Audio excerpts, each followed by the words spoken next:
welcome back to another recipe episode of In the Kitchen with Sandy, and today we are cooking up something very comforting and very tasty. Today I'm going to show you how to make a tuna noodle casserole. This is so simple to make and it's so delicious. It's so hearty, it's so comforting. We love it and I know you're going to love it. So let's go over the stove and get started. Alright guys, as you can see, I've already got my noodles. These are the egg noodles. I've got them cooked and drained. They're perfectly al dente. I cooked those for about 7 minutes. You don't want to overcook them because they're going to continue to cook in the oven. And in my little pan here, I am going to add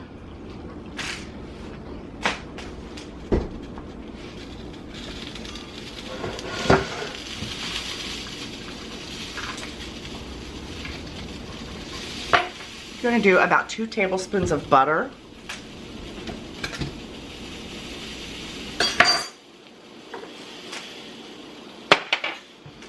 And we're just going to let that melt. We're going to mix that around there.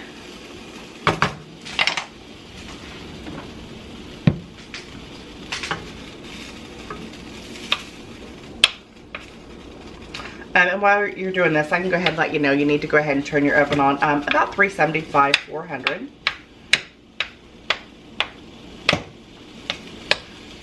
And once you get that nice and melted, it only takes a minute. I want you to go ahead and add, this is about a small onion, just roughly cut. Just chopped, and I'm just throwing it all over the place. You're going to combine that along with your garlic. This is about 2 cloves of garlic, 2 small cloves of garlic. This is so good. I remember Mom making this when we were little. So delicious. And you know what, if your family's not a big tuna fan, you could always substitute the tuna for chicken. That would be perfectly fine. We're going to add a little bit of celery salt to this.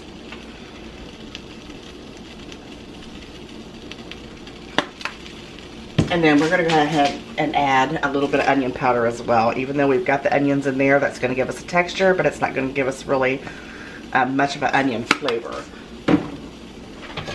And we're just going to cook these until they're translucent. We can go ahead and add some black pepper at this point in time. Smells delicious already. And I'm looking for the salt and just a little bit of salt. You're not going to use much salt because you're also going to use chicken stock, which has plenty of salt in it. And like I said, we're just going to cook these until they're nice and translucent in color and they've got a nice aroma to them. Oh, that looks absolutely lovely. Smells just as lovely. And then at this point in time, you're going to add 1 can of the cream of mushroom soup.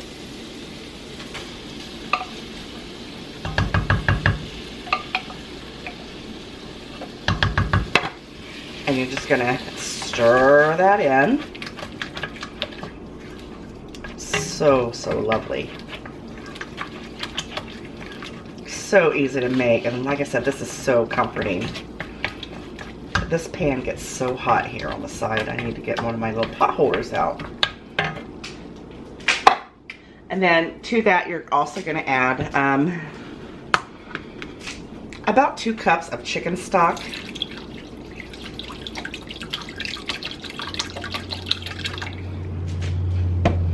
And then just stir that together.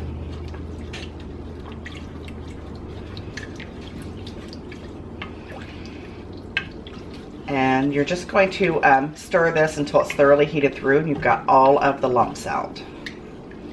And at this point, you're going to add about 1 cup of milk to this.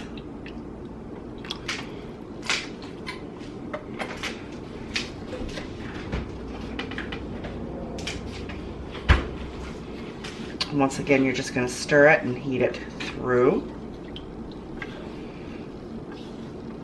I'm going to add a little bit more pepper to it.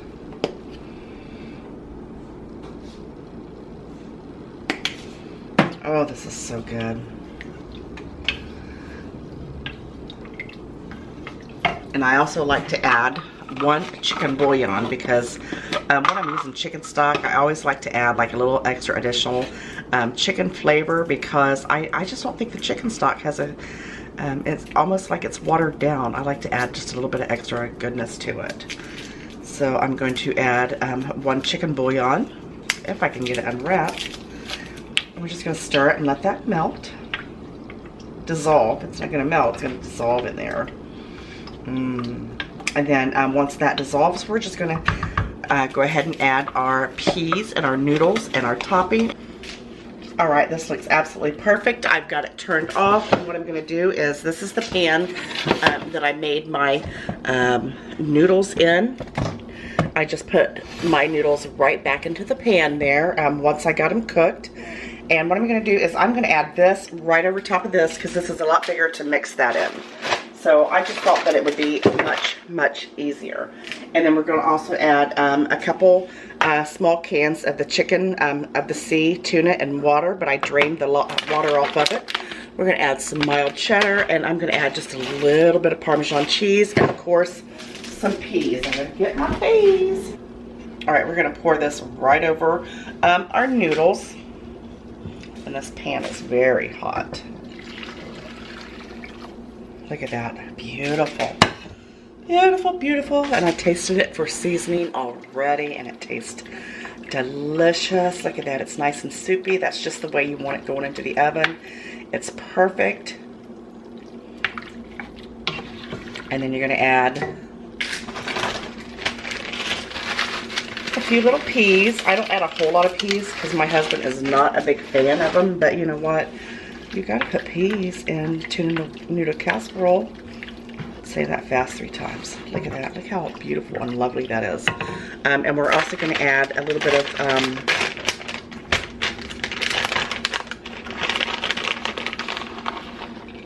mild cheddar. I like to add mild. You can add the sharp if you want. You're going to use probably about, you know, a good cup of it. And then you're also going to add a little bit of freshly grated Parmesan cheese. This is going to add such a good creaminess to it, and it gives a nice diversity in the flavors there. You don't need a whole lot to change up the taste with that, especially if you got a good quality Parmesan cheese. You're going to need probably about a ½ cup of that.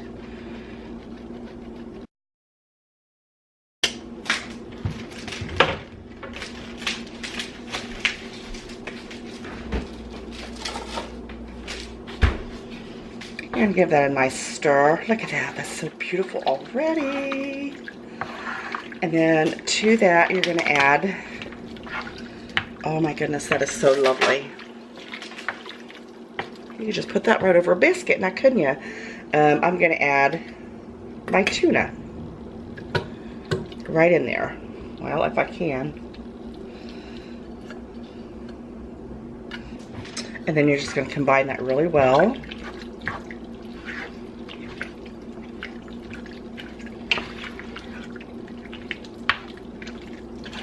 Yummies. Look at that. Look how beautiful that is. And it's going to bake up to perfection. Absolutely to perfection. You know what? Just because I like to, I'm going to add another little tiny bit of black pepper.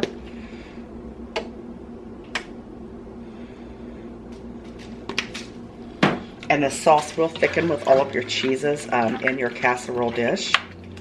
I've got a mess here. Look at that mess. And then to your casserole dish,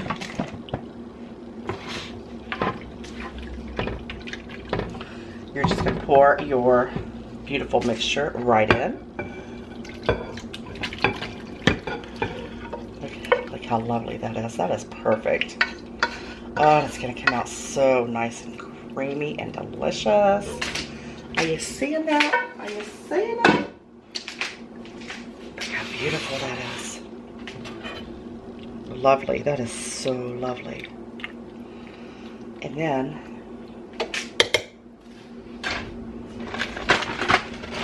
this right here is a delicious mixture of cornflakes and the crispy onion, the French's crispy onions. What I done is just put them in this big Ziploc bag and then just kind of squash them up with my fingers.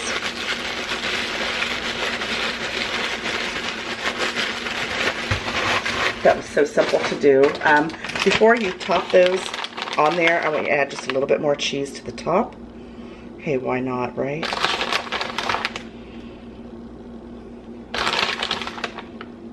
And then we're going to add a little bit more of the, just right over the top. I had already threw my cheese shredder sink. I had to wash it off.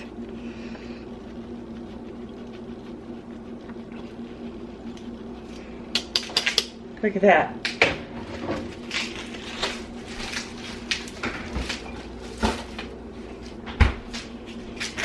And then you're going to top it with your French onion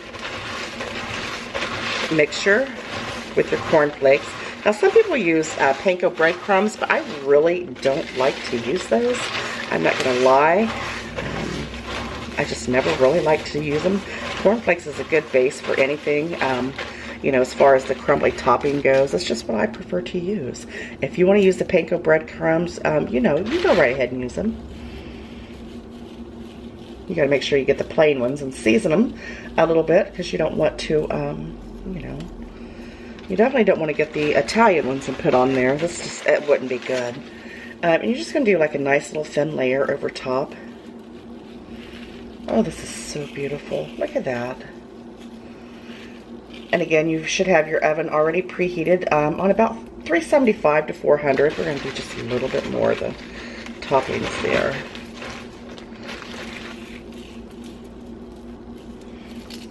We're going to pop this baby in the oven. And this is going to bake probably for about 30, 35, 40 minutes. And I'll let you know what it looks like when it's done. Look at that. Beautiful. Alright guys, I want you to look at that. My tuna noodle casserole was in the oven for about 35, 40 minutes. Look at it. It looks absolutely amazing. Very important that you let this sit and rest for probably about 15 minutes or so before you dig into it, so it can kind of have time to thicken up once it cools, once it gets out of the oven, if you know what I mean. I certainly hope you enjoy this recipe. I know we like it, so I know that you're going to like it. Make sure you give me a thumbs up, subscribe if you haven't already. You know I love you guys so very much, and I'll see you on the next one. Bye.